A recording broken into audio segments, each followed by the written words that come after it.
A Challenge to Dignity. Our goal was to link academics, activists, and agencies concerned with the health of refugees and asylum seekers in a spirit of collaboration and comparison, bringing together professionals working with different populations of forcibly displaced peoples, ethnic groups, and nations. The video you are watching will contain an individual presentation edited to stand alone. We hope you find them to be of value. Presenter, and now we're switching over to remote format, is Dr. Charles Waters, who is Professor of Wellbeing and Social Care and the Director of Doctoral Studies in the School of Education and Social Work at Sussex University. And Professor Waters will be speaking to us from Sussex, and we are thankful to him for devoting his evening, because it's 8 hours later there, to our conference. Hopefully you can hear and see me. I'm just going to share screen. Right. Okay.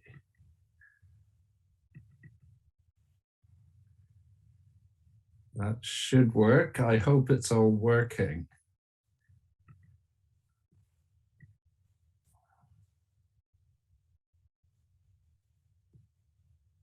Okay. Can everyone hear me? Yes, we can hear you just fine. Thank you.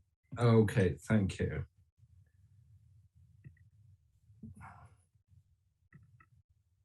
Okay, thanks. Okay, so first of all, it's a great pleasure to join you.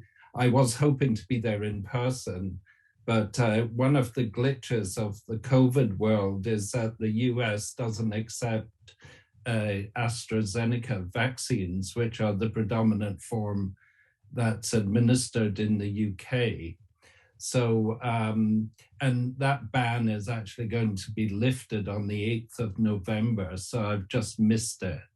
But I was all ready to come, and I'm delighted I could join you anyway by remote technology.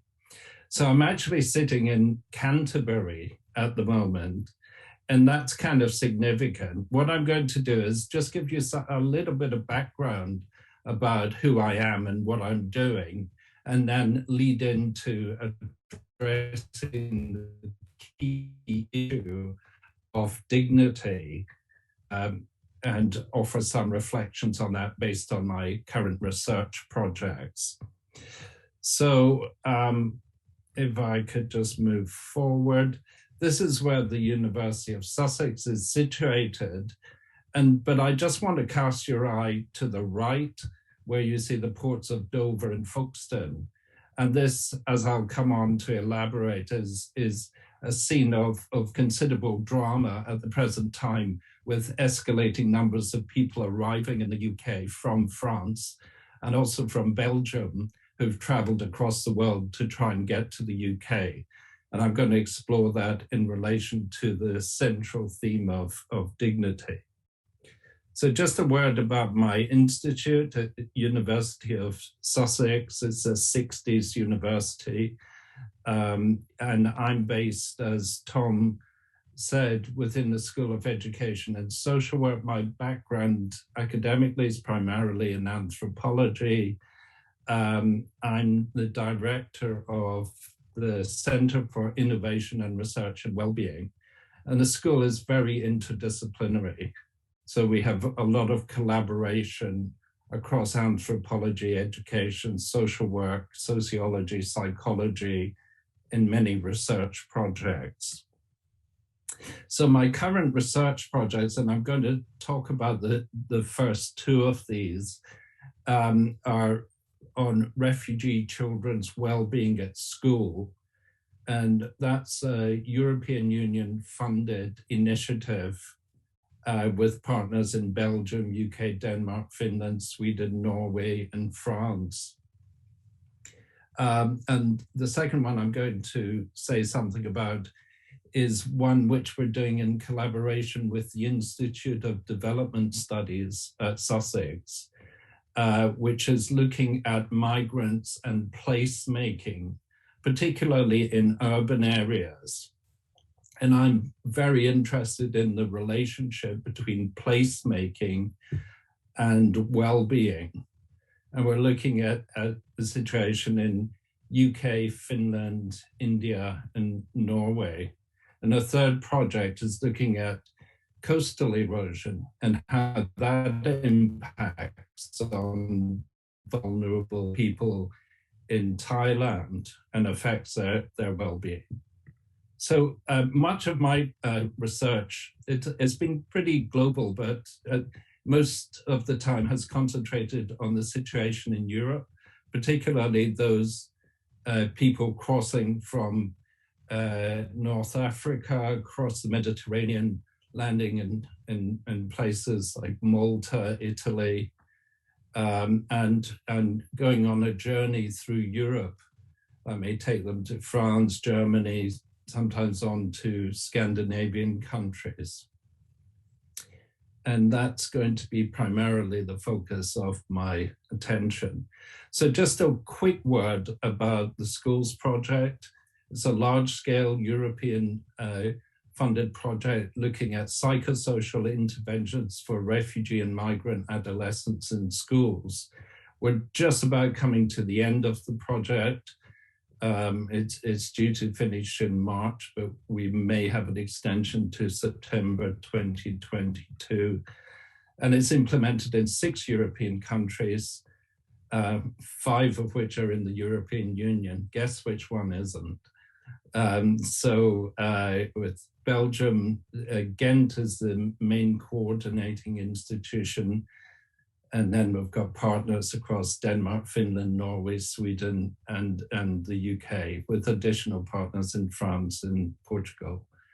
So it's focused on evaluating the effectiveness and implementation processes of following 5 preventative school-based interventions. And one of the innovative aspects of it is that these interventions are being explored in the context of more than one country. So for example, the peer intervention, which is about peer interactions, enhancing peer interactions in schools, it was developed by myself and my research assistant, Emma Soy, and that's been introduced into schools in the UK and Finland. And the drama program was actually initiated at McGill, subsequently used in Leuven and Ghent, and then also was introduced in the UK. So we've got this very interesting trajectory of developing interventions and looking at their effectiveness in terms of a number of psychosocial indicators in schools.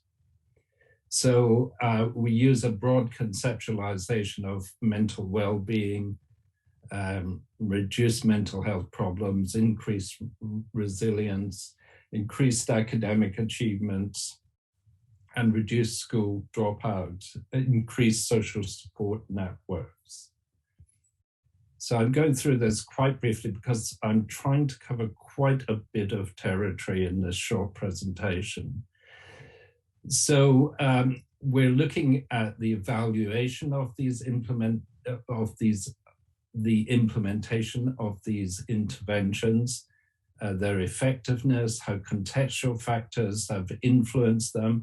And of course, we've been doing this in the time of COVID, and that's been a major feature of our evolving analysis. The implementation process itself, and interestingly, we have a partner at Uppsala in Sweden that's looking at the economic impact, which I think is incredibly important in persuading governments and intergovernmental bodies to look at introducing these programs in schools. So we've had a very robust economic analysis. So this just gives you a sense of the scale of the research, the number of kids involved, 3,632, the parents, teachers, the number of schools, 93 schools, and the number of countries involved. So you can obviously learn much more about the project in further detail on its website. But I just wanted to introduce this because as I will come on to, I think, demonstrate it, the kind of orientation of this research is, I think, significant in terms of addressing issues of well-being and dignity of asylum seekers and refugees. So I'm moving on to questions of dignity, and I'm now bringing our attention to what's happening just really quite close to where I'm sitting, which is this dramatic human movement across the English Channel, the stretch of water between France and Britain. And over the last 2 or 3 decades, there's been literally over 100,000 people, perhaps much more than that, accumulating across the French coast and in the Belgian coast, and trying, often desperately, to get from Belgium or France to the UK. And I think this phenomenon is terribly interesting when we think about issues of agency and well-being. Just in the last month, in September, there's some 160 boats with 4,638 people have been crossing the channel. Now, in terms of how the government and much of the media in the UK represents this, it's all through a discourse of criminality. And there's much attention given to people smugglers and the effect of this journey on minors. Interestingly, in the Times in London tomorrow, there's a large investigation into child refugees who have crossed the channel and possible involvement in criminality, exploitation, and so on. So this is the preponderant discourse. So scenes like this are really, really quite common across the South Coast in ports such as Dover, Folkestone, Hastings, and so on, of people arriving on the shore, often little dinghies with maybe 40 to 80 people crammed into them, and taking a journey that is incredibly precarious, incredibly dangerous. And one of the images that many people who've witnessed the arrival of refugees in the UK note is how joyful they often are, like we've made it, a great deal of exhaustion, excitement, relief at making this journey. Just trying to move, oops. So one of the issues that I have been addressing in my academic work, in my book on refugee children, or recent book on mental health and well-being, intercultural perspectives, is the role of aspiration in the migratory process. I've focused quite a lot, not just on what's pushing people out of countries, but exploring dreams and aspirations. And that's taken my research to ports such as Zeebrugge in Belgium, where many thousands of young people have stowed away in the backs of trucks trying to get to the UK. And one of my early experiences in Zeebrugge was to sit in a holding center where the police take young people and notice the etchings on the walls. And with a colleague in Ghent University, we visited these holding centers. This is just before we went to the cells more recently, where one of the poignant images was some Iranian men had etched the image of a Union Jack, a UK flag, in the concrete in their cell.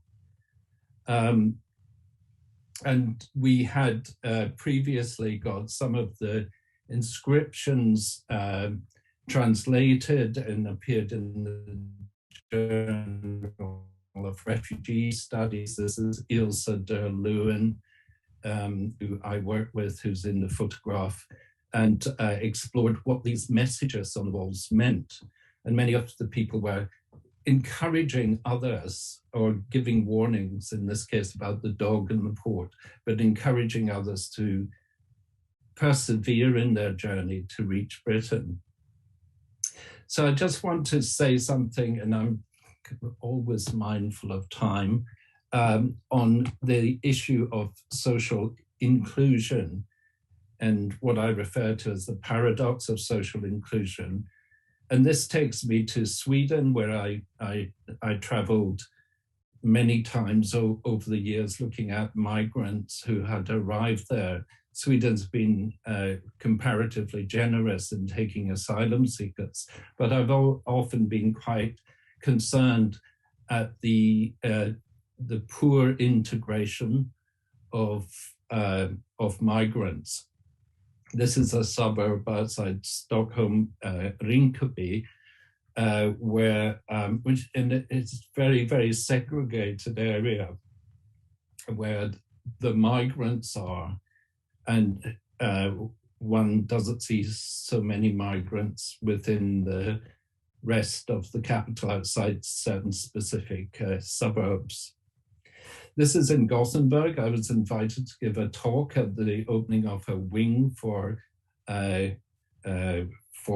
migrants who had large numbers of health problems, mental health problems, depression, addictions, and so on, and combined with high rates of unemployment. And one of the features of the Swedish situation that has been of concern is the extent to which periodically there's an explosion and people riot. This is in Gothenburg 2018 when cars were burnt, and there's been periodic episodes of this kind. So one of the concerns with the Swedish situation, and it relates directly to the issue of dignity and the issue of well-being, is that on one level, if one thinks of well-being in terms of the classic Aristotelian definitions around hedonic and eudaimonic happiness, one could say that people are doing okay. They get welfare benefits. There's okay housing, they get their kids go to school. But there is a very, very high levels of unemployment and very poor social integration. So, and this is from the National Public Health Report in Sweden, which was authored by a colleague of mine, Anders Jaren, who I've worked with a good deal over the years, about segregation and discrimination in the housing market.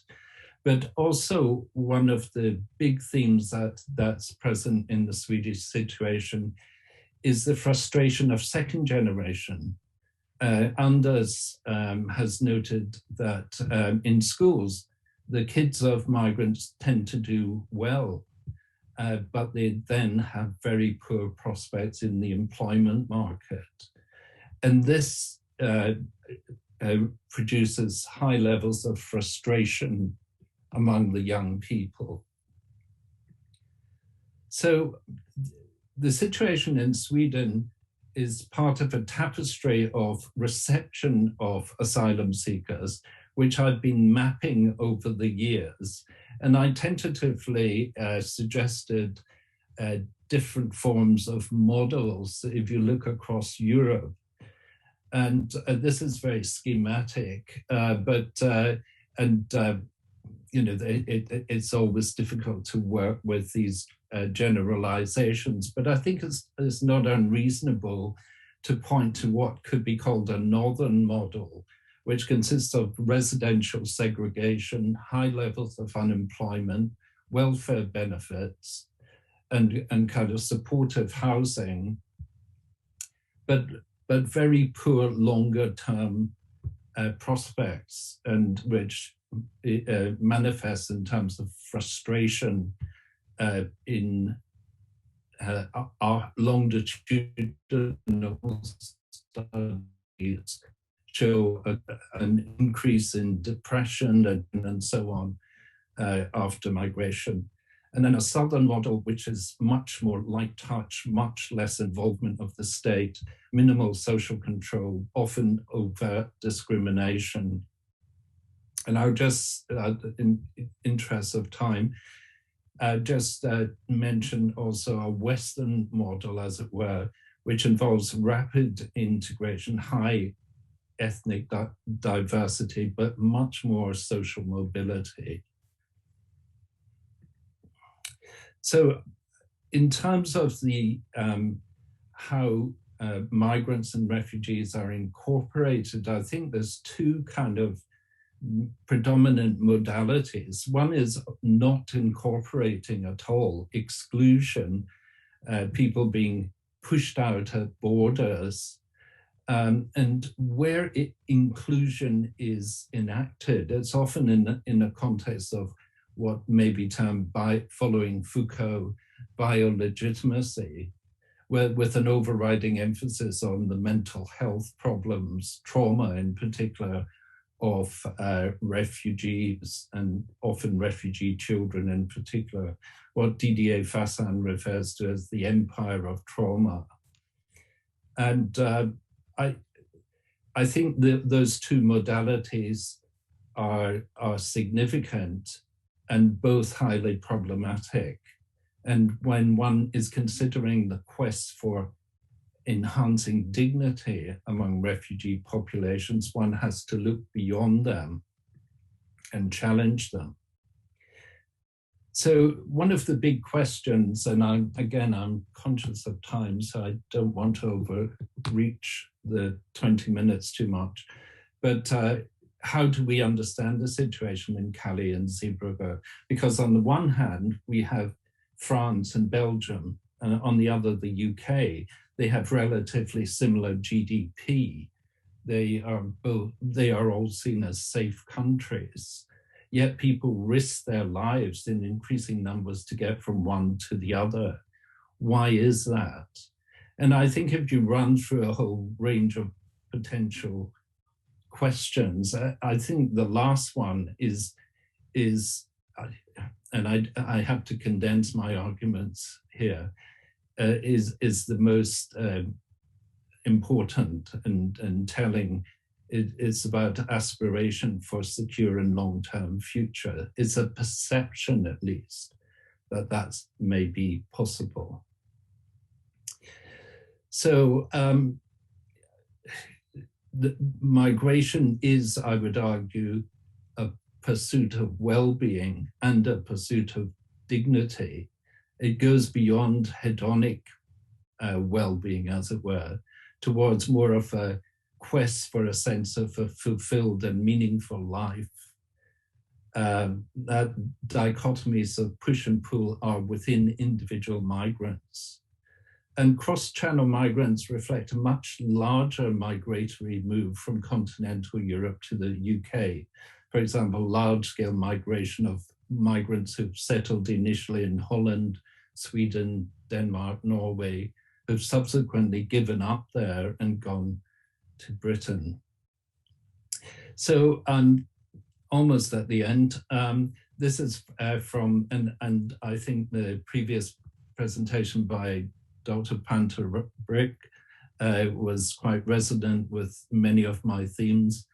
But this is based on current work I'm doing with Emma Soy, who's my researcher, on responses of NGOs to migrants and refugees in the UK. and we're gathering evidence of what does enhance placemaking. And I just want to pick up on really two of these that may be less focused on in some of the literature. One is the working with the natural environment and the role of nature-based initiatives, which I could say more about, but without time. And the other is the importance of reciprocity, because one of the big problems in many contexts is refugees just feeling they're recipients of care and concern, not able to exercise agency and demonstrate reciprocity. And we've gathered many examples where this has been extremely important to the well-being of refugees. So I'm just going to stop there and concluding that migration is essentially also a pursuit of well-being and of dignity. So thank you.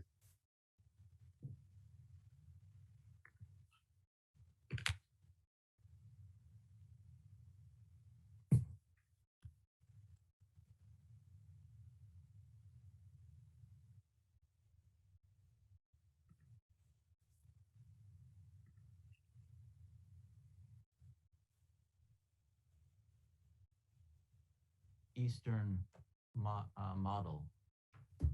Oh, sorry, I've only just heard the question. Oh, okay. So the question again is, when you show the slides of the different regional models within Europe, yes, you had one that was an Eastern model, but it didn't have any gloss to it. What is the Eastern model? Okay, so let me just give you quickly some context on this. This was a study I led, which was commissioned by the European Commission, where I was looking at modalities of reception, and I looked at 16 countries around Europe. And we looked at 3 countries in Eastern Europe. And they were just really emerging as reception countries, because they were often countries that migrants passed through, often experiencing pretty hostile conditions, but hadn't really operated as a country which had developed mechanisms for receiving asylum seekers.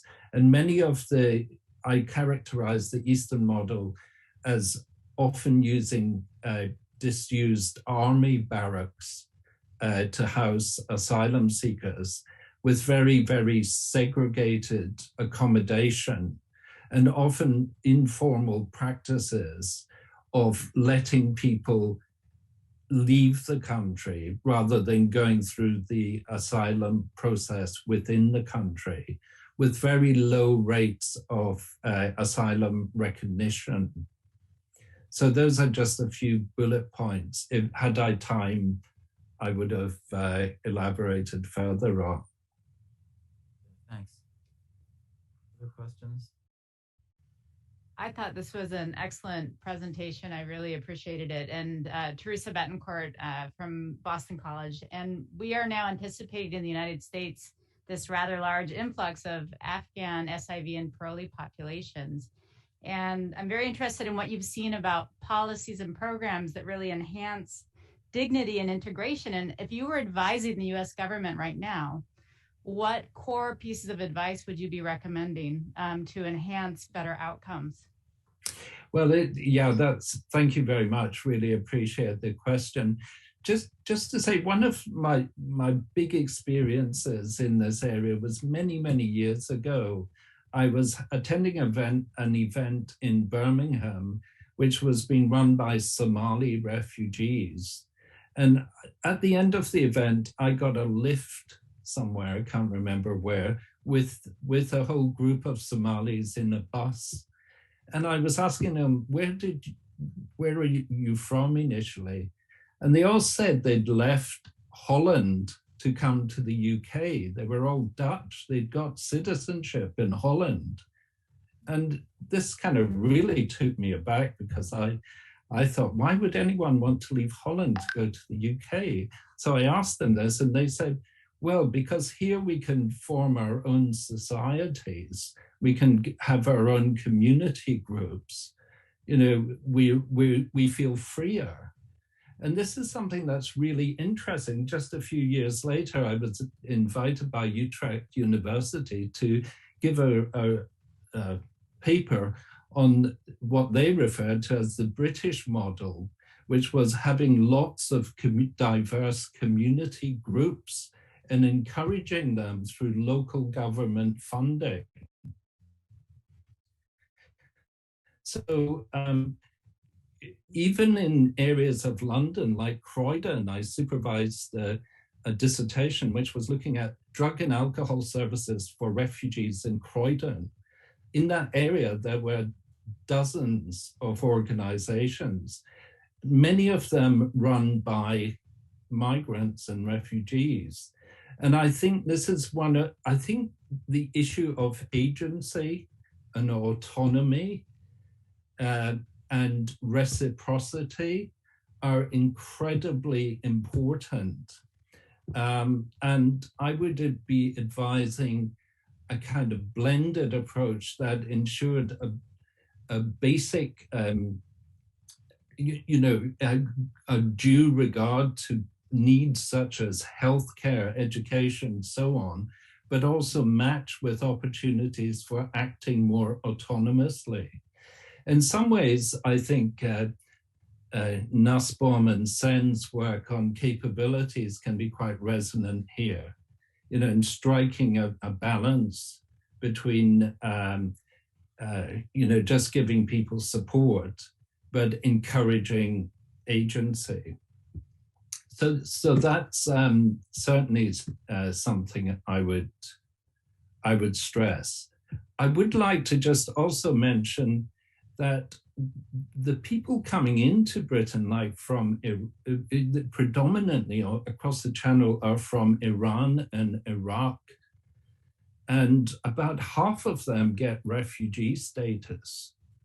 So, which is really quite interesting, because there's a discourse about criminality and bogus migrants, but on the other hand, there's plenty of evidence that they are legitimate asylum seekers. I just wanted to throw that in. Thank you. Well, let's take one more question before we break for lunch. I have from Kristen Yaris online. Kristen wonders if you ever find this line of argumentation and analysis, that is, that migration is a pursuit of aspirational features or a pursuit of well-being, runs counter to the forced migration arguments in ways that influence perceptions of deservingness and social care. That is, if we see migrants as aspiring humans, we might be moving away from a frame that emphasizes victimhood as the basis for claims for social and political inclusion. She's wondering your thoughts on that, on those tensions.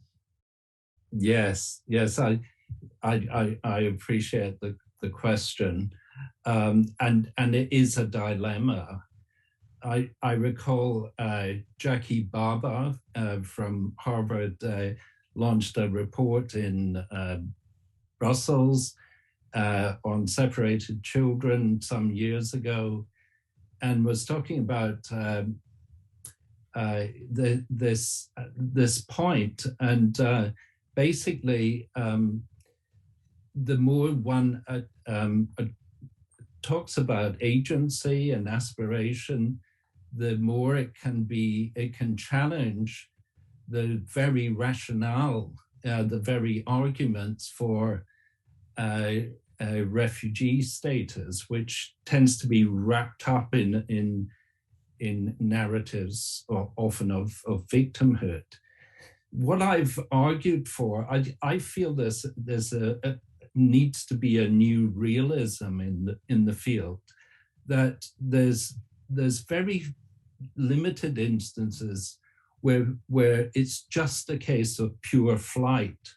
Often initially it's pure flight, but migration is also has an element of making decisions of to go somewhere. And I would argue that historically, that is a very, very human response to build dreams of a life elsewhere, and shouldn't be at the expense of making a compelling case for asylum. I think a rounded human approach must take on board issues of aspiration, of dreams of a better future elsewhere.